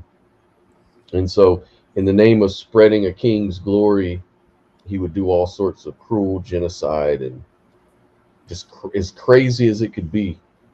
Alexander the Great, Nebuchadnezzar, all these different tyrants were viewed as, great leaders, great generals, great whatever, back in the ancient world. And so obviously their God had to be the most sickening and violent, Right. And it's just so funny how in the 21st century, we're still locked into that sort of dichotomy, that sort of paradigm rather. There's Yeah. also Yeah. like I'd read in. I mean, I know you're talking a little bit. You're predating the New Testament when you're talking about that. Like Mhm. moving into the New Testament. I was reading. I don't know if you're familiar with Candida Moss Mm-mm. and Yeah. some of her books. The myth of persecution. That's the one I'm referring to. Yeah, they talk about like how this was actually a writing movement or literary movement at that time. This persecution thing, and like with is it Socrates or not Socrates? Am I getting that right? Plato, right? Plato. Which yeah, um, they. Or no, was she saying that Socrates was? They think the Jesus story might be based off of Socrates, or was it Plato? Mm. I know one of them. Socrates was forced to drink hemlock That's the one. for corrupting youth. Well, no, he did it willingly. Is the story that it Well, yeah, I mean, because that was the martyring thing, or the part of the that literary movement that was going on at the time as well. Mm. A lot of shit got embellished, you know, so it's hard to tell what was what. But Mhm. that I thought that was interesting, that it seems that was an actual movement going on. So for them to be doing revisions of the same story through Matthew, Mark, Luke, and John with different things, it wouldn't be that out of the ordinary. Mhm. he was found guilty, I'll be right but back. he was allowed to choose his method of death. So Okay. they were going to kill him regardless. Right. Well, But you know, So- there's a lot to that, and you can see a lot of work. Trying to think, Dennis McDonald. You know, I don't know if y'all familiar with him, and but you know, the Gospels were written in Greek, and the only way you could learn Greek was to learn the Greek mythology. You know, you had to know Homer, and you can Mhm. see it's, you know, we talk about dying and rising gods. There's Mhm. less in Chinese. common with that than there really is with the Greek milieu itself. And you Mhm. can see a lot of the tropes from the Greek writings, you know, in the New Testament. And Oh, I think absolutely. more and more people are really starting to recognize that. Yeah. Yeah. Which, you know, which But they're makes not sense. consistent. Again, you know, like they borrow, and you know, like some Christians would say, well, Mormonism is a false religion because they're trying to add to the religion. You know, they're trying to add more revelation to the book. But isn't that how Orthodox Jews feel about Christians? Exactly. You know, it's the same problem, pretty much. But they're not consistent. Well, gentlemen, I have to go take care of Okay. dogs and my wife. Nice chatting with you live, Brian. You too. Slew, nice meeting you, and hope we Nice get to do this meeting you. again. Yeah, And Yeah, man. Have a Thanks for good coming evening. through, Morgan. yeah. I happened to catch you in the Digital Free Thought chat, so somebody had put Oh, it up yeah. in there, and I clicked the link and found you. So Yeah. Do you ever come on to Digital Free Thought Radio? occasionally, I've been on a few times, but yeah, with Ty and With Ty and Yeah. Larry? yeah, Yeah, I used to Larry. go on all the time. I just, my schedule got so screwed up after a while, I couldn't do it anymore. But yeah, every once in a while, I like to go on their show and chat with them. Let's chat with Ty. Yep. Yeah, they're cool people, man. Yeah. We got a really big community. We got a lot of nice community out there. That's the really great thing about it, you know. Right. Even the street epistemology groups that Ty is part of, and Reed, Nice Wonder, Anthony Magnabosco. Yeah. I've had them, you know, I've done interviews with those guys and done some street epistemology exercises with them live, you know, and it's been, I think at one time I had a Christian on, and we had Reed Nice Wonder kind of like moderate in a way, and I was going to try street epistemology SE with the Christian, Yeah, and we did that live. That was a lot of fun. that's cool. Man, I really, Mhm. I admire the street epistemology, and I think that's a good, really a good method. But I'm just Yes. not suited for it. I Yeah. had fun. I practiced in the Discord groups for a while doing street epistemology. It was pretty fun. Hmm. You always learn. You're always learning something, no matter which side of it you're on. You're always learning something, whether you believe the thing that you're saying or not. I mean, it's better if you do, but some people would play devil's advocate and take a Hmm. certain side on something. But you're always learning how to ask questions better and communicate better with people. So Yeah, I had a situation one time. This was a few years ago. This Christian radio broadcast reached out to me, and they wanted to interview me on their Christian radio show in California. And they said, "Well, we've been watching Street Epistemology and Anthony Magnabosco, and it seems like it's just the latest atheist tool that they use to try to mislead people." Or that was their whole thing that they charged against me. They're like, "You're into that street epistemology, and we've seen you." I've never seen And Anthony do it, but I have seen it used in a red pilling way or in a way that's kind of disingenuous, and they'll be yeah, leading Yeah. people into just the way that they're phrasing the questions. It's like they're setting leading up you. a double bind or something for you to where you're not gonna be able to answer it in a way that's genuine to what your beliefs Beliefs are are. to make you look. Yeah, They're trying to lead you into a certain area. I've seen it happen right. with some racist shit a few times where it's like Mm, systemic racism was one that I saw get mhm. used in that was very disingenuous the way it was being used. Right, right. And things with trans issues and stuff.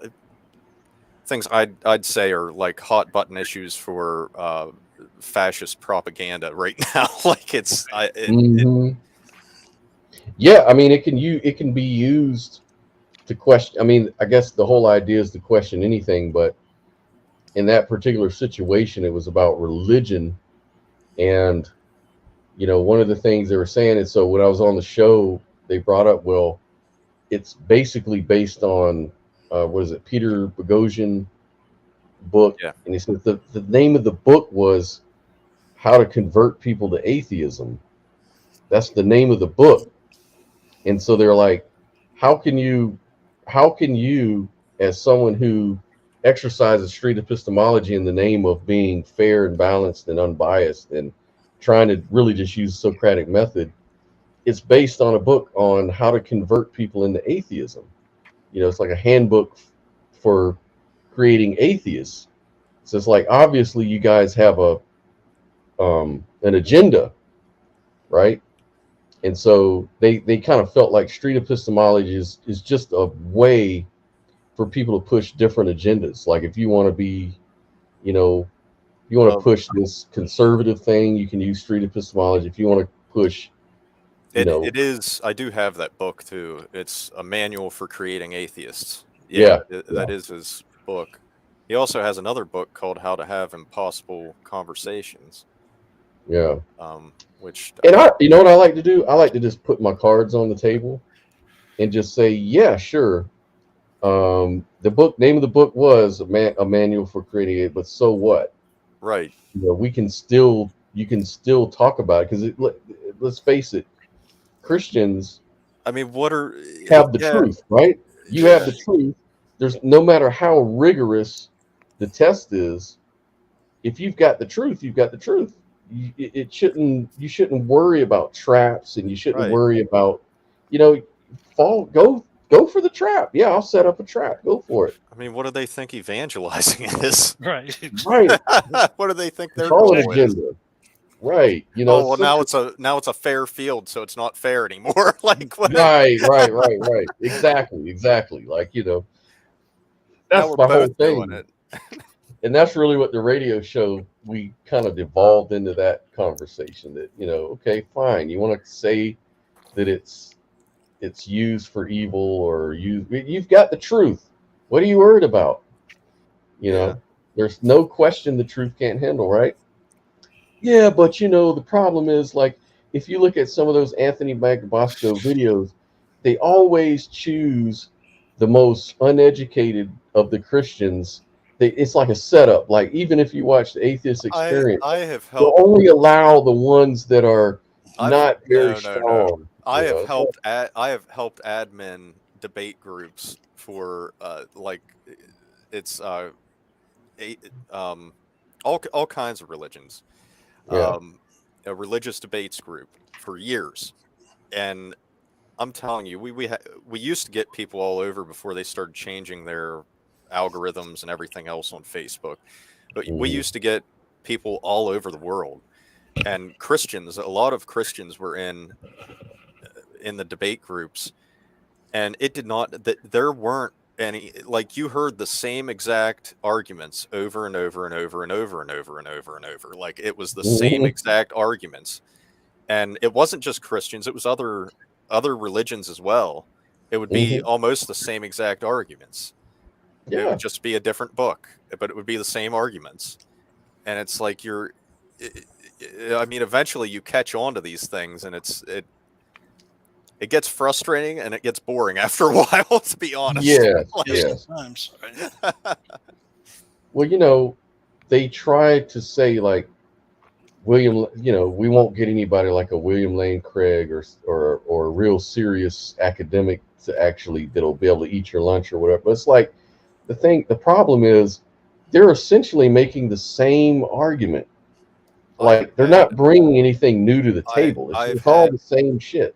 I've had young people debate me all the way up to 50s, 60s, and they are still using the same exact arguments in their debate strategy. It's the same thing. It never changes. I mean, I've heard Right. kids come up with the same things, and it's like nothing ever changes for them. I mean, they take pride in that their book never changes, that's one of their Right. things. That's what our religion did. Yeah. Have you ever debated with precepts?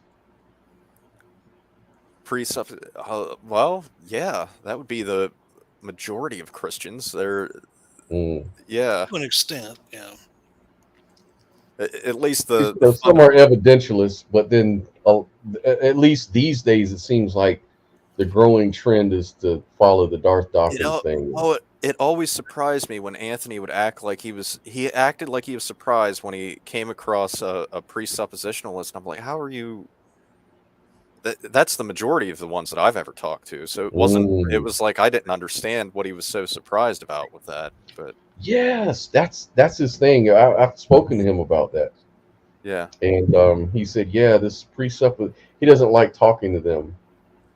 And he goes, yeah, I kind of learned to shy away from those guys because basically they're kind of coming at it from a hyper skeptical sort of thing, where they're basically, it's battle of the worldview at this point. Like, on atheism or on naturalism, you can't know absolute truth because you admit that you evolved for fitness and you evolved to procreate, and not necessarily to know the absolute ontology and metaphysical truths, but basically evolution just gave you tools, little hacks in nature, so that you can procreate and survive, and that's all it's about. So on your view, you can't tell me what's metaphysically true or not. So for you to argue there is no God or there isn't enough evidence, you're being arbitrary. It's like two cans. Like, if you shake up Sprite and shake up Pepsi and you open both and they both fizz, if our brains are just chemicals, randomly, spewing out truth, like, who's more true, the Sprite or the Pepsi? They're both just spewing out chemicals. It's a chemical reaction. And it says, and on atheism or on naturalism, that's what you're saying. You're saying that all of your statements are the result of blind processes. Whereas on theism, our statements are based on the revelation of God Almighty. who is the source of all knowledge and truth. So if we were to battle worldviews, which one seems to be more prone to get at truth, mine or yours? And so if you just go by that, it's leading you to say, well, obviously theism seems to be more of a position to talk about true things, and they'll say you can't really know anything that's possible or impossible when you say that your mind is the result of blind processes of nature. Why should I trust you? Because you yourself are sort of shooting yourself in the foot. And so that's their argument. And so Anthony's like, yeah, I don't like that argument. I don't like dealing with that and I think he doesn't know how to deal with it, maybe. Yeah. I don't know. So it creates like this internal critique of atheism that a lot of people don't like, especially if you're founding it on naturalism or evolution, stuff like that. So yeah, this precept stuff is like the latest all gotcha moment sort of kind of apologetic, but it's the most dumbest apologetic in the world. It's like really stupid because you can easily flip that right around on them, because Right. it's basically ultimately just begging the question. I was going to say it's a logical fallacy, so I don't see.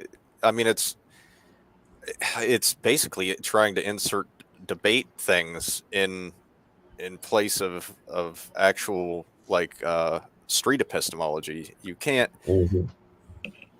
I mean, you can't do both. You can't debate and do street epistemology both at the same time. Right. It doesn't work that way. Exactly. But it's kind of clever. I've seen Anthony do a pretty good job on it, though. I remember, but I think part of it was the problem was the guy that was a precept wasn't very well versed in presuppositionalist apologetics. He thought he was, See, but I he heard really wasn't. And so Anthony was able to just keep asking questions that kind of put him in a circle. Do you remember the Atheist Roundtable? Mm-hmm. And Justin Downing, wasn't it? Yep. He went to jail. Yeah. Finally, I got into a big thing with him. I was drinking a little bit then, but I was pissed. He came on to Black Atheist Rants, and I was on talking with Barr, and the subject was like, if you were if you had to choose between Christianity and Islam, which one would you choose? I said, I've already done Christianity. I'll say Islam. Fuck it, whatever. And taking up that, and Justin Downing comes in. Khalil. This was before he ended up. This was before he ended up going to jail. They found out that he was messing around with the underage or whatever, and fled the country and everything else. Yeah. But yeah, he came in and he started. I think he was using that same exact argument for Islam.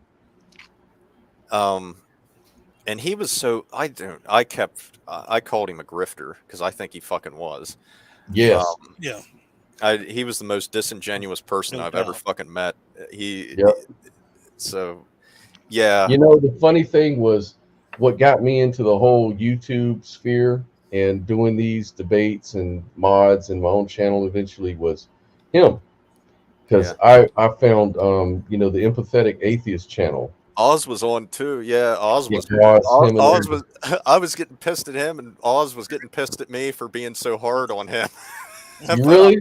Yeah. Well, he kind of showed me he kind of would help me with my debate skills, and he hosted, I think my first debate was with Matt Adams, and then I debated Victor Vargas after that, and we did it on the Empathetic Atheist channel, and he was always there to support me and kind of help me through how to become a better debater. And so I kind of looked up to him in that way, and I kind of grew fond of him in that way. But then when he started shifting the thing over to the Islamic stuff, I was like, Do you know in the what world are happened right then? Whenever he was doing that too, do you know what happened? Hmm. What survey just came out? What? It had just come out that that Islam was it was on par with Christianity, I believe, in the surveys of the worldwide thing, Mm, where it was outnumbering Christians and shit. mm, And so it was like making up a third of or I forget what the fucking number was. I don't want to misquote it, but it was, I mhm. remember right then that the survey was coming out and it was saying that they were about to outnumber Christians or something worldwide. Mm. And he suddenly flips the script to be Islamic. And he starts Wow. and he started talking about how I did HVAC work for years, and he started Mhm. trying to play the victim card of his HVAC thing. But if I go in wearing this hat, then you know how I'll get looked at and blah blah blah. And I had a Baphomet shirt on right then. I said, "Do you know what the fuck I'd get looked at if I came in wearing this? Like, Mhm. why do you think you're special? Why do you Right. think you're special? Like, why?" Take your hat off. I'll take my shirt off. I'll wear a different Right. shirt. Right. Like, Dude, one thing I thought, especially when I found out about the child molestation stuff, I thought he knew he was going to prison, and so he had to find a group to get with, and he thought he would just join with the Muslim Brotherhood. I've suspected that myself. it was freaking ridiculous too. The way that they came Mhm. in, like you went onto his Facebook page, and suddenly all of them were talking for him. Oh yeah, they You'd go to came ask a aboard. question or something, they'd all surround you and start Yep. trying to answer for him. I'm like, Yeah. no, I want him to answer. Why are you answering for him? Hmm. You just get them. Yeah, because he would never debate me. Like, I remember I said, well, let's do a debate on theism, me and you, because I want to see. I've heard so much of your anti-theist debates.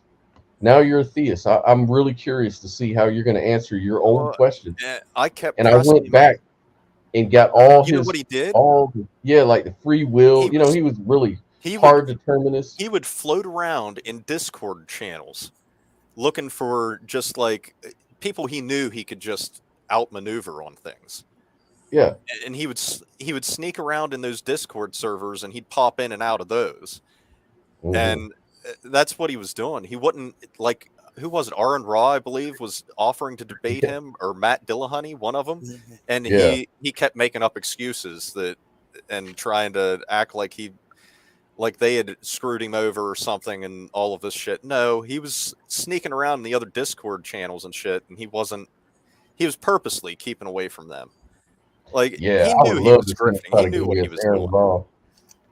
Me and my Yeah. brother were watching Aaron Raw last night and just tripping out, man, because I saw when he was I saw a video last night of Aaron Raw and T Jump Oh, debating T-Jump. those brothers. I think T-Jump's a horrible debate. Yeah. Horrible at T debating. Jump has some things that don't make any sense, like objective morality stuff. Yeah, I don't like he's that. Lost me on that. He's got some bigoted stuff that he does, and I don't agree with it. And he's been on Vosh, and Vosh tore him apart while he was playing a video game. Like, Oh wow. it wasn't even fair. Like, T-Jump sitting there on his couch or chair, and Yeah. Vosh is just tearing him apart with statistics and shit. And it was over trans things and I believe Yeah, I systemic think I saw racism. that. And he was Mhm. just it wasn't even he can't debate. Like, if Right. if Aaron Raw were to debate Vosh, Aaron Raw would probably come out good, but like, Mhm. Aaron Raw knows how to debate. Right. T-Jump just doesn't. And T that Jump. normalizing atheism group is Mhm. spreading it. All it's normalizing is bigotry. They're bringing on Mhm. bigots. Yeah. Yeah. That It's so weird Don how. Fullman, the right-wing atheist Mhm. that they've got in there now. And they'll say Pine Creek, Pine Creek Doug. Yeah. He's sort of a conservative atheist type, and he's got charged with a lot of bigotry and kind of extremist views or whatever. I grew up as a bigot. I recognize that shit. I know what I'm Yeah. seeing. I know what I'm hearing. I know the little Right. buzzwords. I know what's going on. Right? I'm not Mm, dumb to that. right. Yep. If you grow up in a small town in the South, you recognize it right away. I grew up in the Midwest, out in a little Just little shitty town with farmers all around and white Mhm. supremacy groups having meetings every yep. month. Yeah, So yep, yeah, I prevalent, man. and all the little small town churches, they're spreading the shit too. You just don't. Hmm. They make it just muddy enough to where people don't realize what they're saying to one another. But Yeah. yeah, Well, it's like I'll be at work, and some guys will say, "Well, I'm not prejudiced, but I'm not a bigot, but," Yep. yeah, and then they'll say other things like maybe they'll, like something we got dumb's two. about to come out of their mouth Yeah, right something after that stupid but. always comes out, and they'll, say stupid stuff that kind of keys you in. Like, I would never think to say things like that. Like, if Yeah. unless I was a bigot, like, Right. and then the fact that they can't tell, like this one guy, you can't tell the difference between. There's two new black guys that came on our, you know, department, and they're one of the white guys, a few white guys, and he tells the difference between the white guys just fine. But he's like, "What's the name of the short? The short one, the short one. What's the name of the big one? I can't tell the difference." Like, why? Why would? I don't know if it's really bigotry, but in Kid's case, I think it is. But if someone just says that, I think it definitely, at the very least, it'll show that you have no experience being around people outside of your race, where you Right. can't tell the difference between the way people look. It's like, Well, come I on, tell you man. what, I used to feel bad about it with actors and stuff, but then I realized like, but there's blonde white people. How many blonde white women look the same in Hollywood? Right. I think they Exactly. do that to a certain degree. I can't feel too awful about not being able to tell certain ones, Right, but right. But it's just, I don't know. I just find it interesting. Those little things, I find yeah. really But kind of, no, that does sound like somebody just being an asshole. yeah, yeah, strange stuff, man. But I yeah, mean, I worked construction for years. I know they mhm, around here there was a few times people got in trouble for saying stupid stuff because there aren't many black people around for one, and the mhm, construction field around here there aren't many. Um, I know whenever I was a Christian, this was a thing too in the church. They would tell bigoted jokes and stuff all the time, like in mhm, between sermons, and there was things going on too that where this was one of the things I didn't realize was like they they kept talking like minorities were going to outnumber white people. Oh yeah. And mhm. it was always there's a pressing thing of minorities are going to outnumber us in 2021. And Yeah. this was in it would have been prior to 2014 or whatever. Um, and they kept giving that. And whenever I started deconverting, I'm like, my brother started getting me to question things. He was 10 years older than me, went into the army right out of high school, and had seen the world having to work side by side and rely on black people to have his back in a lot of Mhm, instances, and other countries with other people of different races and stuff. Pretty well outgrew the bullshit pretty fast. Had to. Um, mhm, so like he started changing my mind about things and with the Bible and stuff first, and got me questioning things. I'm thinking one night, I'm thinking, well, what else is what else was I being told that was bullshit, And mhm, starts going through my head, and that popped into my head. I'm like, I wonder what the statistic really is, because they made it out like black people and white people, or minorities in general, were this bigger number, like we were mhm. maybe 50-50, and they were about to outnumber us, was what was in my mind. And I'm like, I wonder what that number really is. And I Mhm. was astounded. I'm like, like altogether, I believe it's 13% Yeah. of the population, and I'm like, what? Yeah. It blew my mind, but that's how much misinformation and stuff is spread, and through Yeah. that faith-based thinking of relying on that as something that, and authoritarian thinking too, because Exactly. they're in that authoritarian position telling you this stuff, so you just believe it. Hmm. And it's yeah.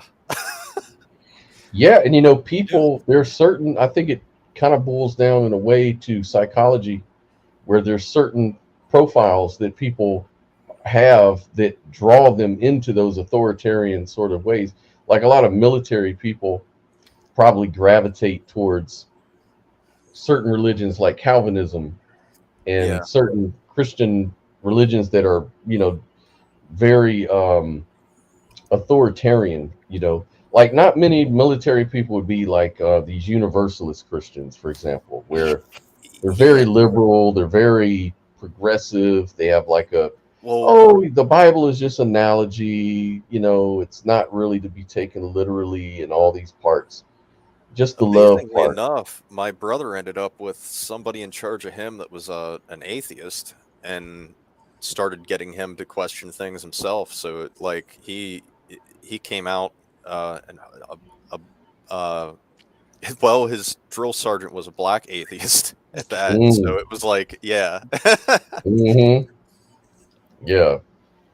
And yeah, with the, I was working with, I think Jenna Mayhew on that for a little while there, the black diaspora stuff where, you know, like black atheists want to have a voice. Because unfortunately, a lot in the black community, you know, churches has historically always been like a cornerstone of the black community. And Well, so I mean, church life is very important to them. And they have like this very monolithic sort of identity crisis going on. And, I'd say that's you know, systemic in itself too. mhm. Like, I mean, they had slave Bibles. Yep. That should be an indicator there. I don't know. Like, Yeah. I'm they sure Matt Adams would didn't they take out the Exodus like for those? That's right. Yeah, it's crazy, but yeah, there's just certain groups that are psychological profiles of certain people in our society that gravitate towards certain religions and just worldviews in general. That's why I say a lot of stuff people aren't conscious of have everything to do with your psychology and your, you know, how you feel about things. And Aaron Roth made a really good point. I was watching one of his videos. I think he was talking to Jesse Lee Peterson. Um, What? yeah, that guy. That guy. And he was saying, well, when did you start questioning God or whenever? And he's like, well, the thing about me, luckily, fortunately, in my family, in our version of Christianity, you weren't supposed to indoctrinate a kid until after the age of reason, supposedly, which is like 8 or 9 years old, something like that. well, that's the thing. They can shift that number however they want to. Right, right, right. Because they weren't supposed to, in our church, they weren't supposed to baptize anybody until they were at the age of reason. Right. So yeah. Yeah. And he says, unfortunately, you know, a lot of people just are indoctrinated from day one when they're born. They're just forced to go to church when they're babies on up, and they just get dysfunctional. Their critical thinking skills, they don't ever have a time to develop those, and it explains a lot of why people don't question their beliefs. And unfortunately, I've seen a lot of atheists in the same camp. It doesn't mean that they're necessarily skeptical minded people. I've seen a lot of atheists make very garbage arguments for atheism or for against Christianity or religion or theism or whatever. They could do better, but it Yeah. just kind of indicates that their real reason maybe for not liking Christianity or theism is some sort of emotional problem they had, you know. I feel like a lot of people haven't. If you haven't experienced, it's like a catch 20 of that. you've got on one end of things, like, yeah, it's horrible that I was indoctrinated into Christianity at such a young age and everything from being a child. And at the same time, if I wouldn't have had that, I don't know if I would have broken things down for myself in this way, because there's nobody teaching like rational thinking and epistemology and stuff of how. That's one of the real problems with religion. It stops It's a you from problem with this country. Like, I see that as almost a systemic thing from Christianity. I think what it does is I think it's seeped into society as a whole over the years and has influenced people to that extent to where they've never really, a lot of atheists even, like I'd heard so many times while I was still Christian, I heard atheists even like putting my faith on a pedestal, like, oh, that's great that you have that faith in that religion or whatever. It's just not for me. Which was the most horrible fucking thing to do for me. Like, it was just reinforcing everything that I'd already had instilled in me. It was, and they don't realize what they're doing by doing that. Like, it's terrible. Yeah, but if like you said, if we taught children critical thinking when they were young, if you didn't spend all those years in that indoctrination, right, how different things would be. But governments don't want that. Yeah. They don't want us thinking for ourselves. They like people that stay in line, don't question too much. I mean, capitalism isn't that far off of fascism. It's just, it's rich assholes. Well, it's rich assholes pulling the strings. So that's been the game all along. Like, we didn't attack, our country never attacked fascism. Like, you know what I mean? The things that we spread to our people was the things that they fear-mongered over was communism, was socialism, was the things that was like the working class coming together to as a whole, and those things were attacked. Yeah, but it was never the actual underlying problem, and that was fascism, because they were using that for capitalism to back it up. Right. Because really, capitalism is just an economic system, I guess. If you break it down, just like people misrepresent socialism as communism and vice versa. And people don't have the critical skills enough to actually go research stuff for themselves, understand the definitions, and understand where things come from and where they're going. And so people just accept what they're told. Like, they watch Fox News, or they watch CNN, or they watch whatever they watch, and they forget that all of these different media outlets, if you will, for example, are, they're financed by the same fucking, Pfizer, whoever the fuck is behind Fox News, and also behind them. And it's all the same.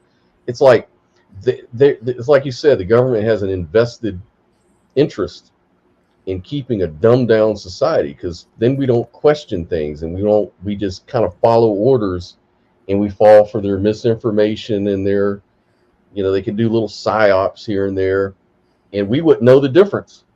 And they'd say, if you even question it, then you're a conspiracy theorist. They'll shame you. They'll gaslight you for, questioning certain laws or certain things or politicians or whatever. And it really just all boils down to critical thinking and trying to understand these things, for yourself. Well, I don't know really how old you guys are, but 9/11, the Iraq War, that was a perfect example. I mean, they lied us into a war for nothing, and a few people, quite a few people saw that. But you had the other end; they beat that patriotic drum. You don't question this. If you question it, you're not a patriot. You hate America. That's right. It's like, no, we love America. We don't want to see America screw up and go to war for Halliburton to get rich.